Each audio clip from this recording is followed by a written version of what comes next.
قرآن مجید میں حضرت شعیب علیہ السلام کی دو بیٹیوں کا تذکرہ ہے۔ شعیب علیہ السلام ذرا بوڑھے ہو گئے تھے، ان کا بیٹا نہیں تھا، ان کی بیٹیاں تھیں۔ تو جب گھر میں بیٹا نہ ہو تو کام بیٹیوں کو سنبھالنے ہوتے ہیں، چنانچہ ان کی بیٹیاں اپنی بکریوں کو چرانے کے لیے لاتی تھیں اور کنویں پر ان کو پانی پلا کے واپس لے جاتی تھیں۔ حضرت موسیٰ علیہ السلام جب مدین پہنچے تو انہوں نے قبیلے کے لوگوں کو دیکھا، بستی کے لوگوں کو، کہ انہوں نے بکریوں کو پانی پلایا اور پھر اس کے کنویں کے اوپر ایک پتھر کی چٹان رکھ دی تاکہ کوئی اور اس پانی کو استعمال نہ کر سکے۔ وہ دو بچیاں جب اپنی بکریوں کو لے کر آئیں تو ان کے اندر تو اتنی طاقت نہیں تھی کہ وہ چٹان کو ہٹا سکیں اور بکریوں کو پانی پلا سکیں، تو جو کچھ بچا کھچا پانی تھا انہوں نے اپنی بکریوں کو پلا دیا۔ حضرت موسیٰ علیہ السلام نے جب دیکھا تو انہوں نے اس چٹان کو اکیلے ہٹا دیا اور ان بچیوں کے لیے بکریوں کو پانی پلا دیا۔ بچیاں گھر گئیں اور انہوں نے اپنے والد کو جا کے یہ بات سنائی تو حضرت شعیب علیہ السلام نے ان میں سے ایک بیٹی کو بھیجا کہ جاؤ اس آدمی کو بلا کے لاؤ۔ قرآن پاک میں ہے وَجَاءَتْ إِحْدَاهُمَا تَمْشِي عَلَى اسْتِحْيَاءٍ، ان میں سے ایک جو بچی تھی وہ آئی اور بڑی باحیا بن کے وہ چل رہی تھی، یعنی اس کے چلنے سے بھی حیا ظاہر ہوتا تھا، ایسی وہ باحیا لڑکی تھی، بیٹی تھی۔ تو معلوم ہوا کہ یہ حیا کی صفت اللہ تعالیٰ کو بہت پسندیدہ ہے۔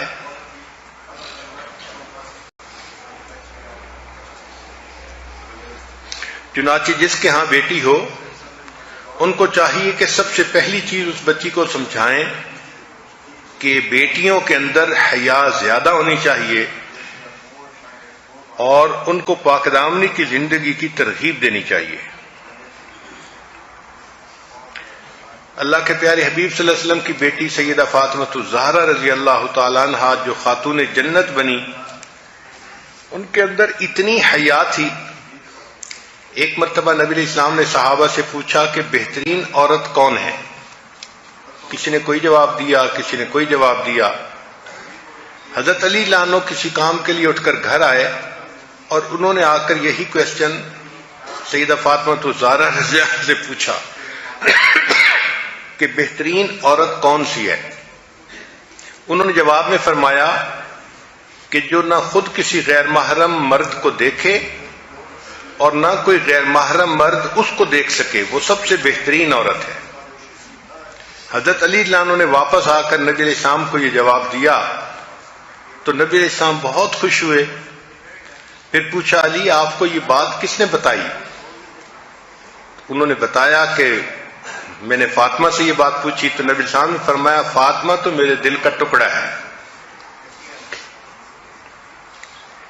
اس لیے جب سیدہ فاطمہ الزہرا عنہا کی وفات ہونے لگی تو انہوں نے وصیت فرمائی کہ میرا جنازہ دن کی روشنی میں نہ نکالا جائے، اس لیے کہ اگرچہ میت کفن میں لپٹا ہوا ہوتا ہے مگر روشنی کی وجہ سے اس کی جسامت کا اندازہ ہوتا ہے، قد چھوٹا ہے، قد لمبا ہے، جسم موٹا ہے، جسم پتلا ہے، یہ اندازہ ہو جاتا ہے۔ تو وہ فرمانے لگیں کہ میں اس چیز کو بھی پسند نہیں کرتی کہ میرے مرنے کے بعد میری جسامت کے بارے میں کچھ اندازہ کسی غیر مرد کو ہو، اس لیے رات کو میرا جنازہ نکالا جائے۔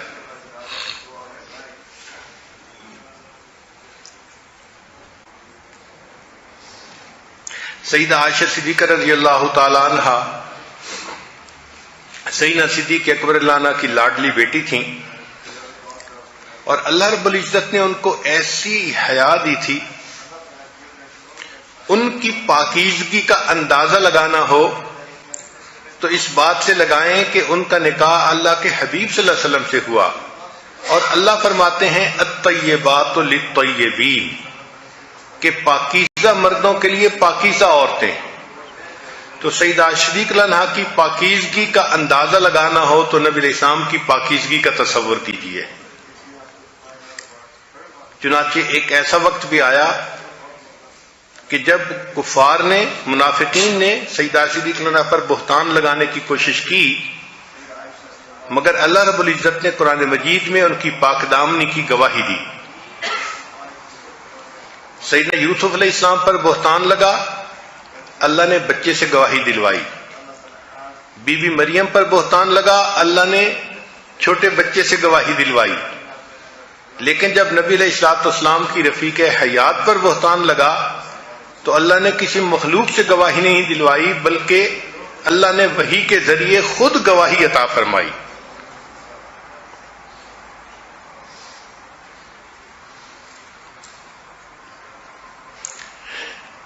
بی بی مریم کے بارے میں قرآن مجید میں ہے کہ جب وہ جوان العمر ہو گئیں تو گھر میں زندگی گزار رہی تھیں، چنانچہ انہوں نے غسل کرنا تھا تو گھر کے مشرقی جانب انہوں نے پانی کا انتظام کیا کہ غسل کر سکیں۔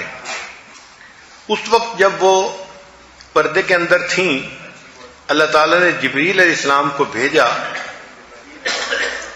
ایک بھرپور مرد کی شکل میں۔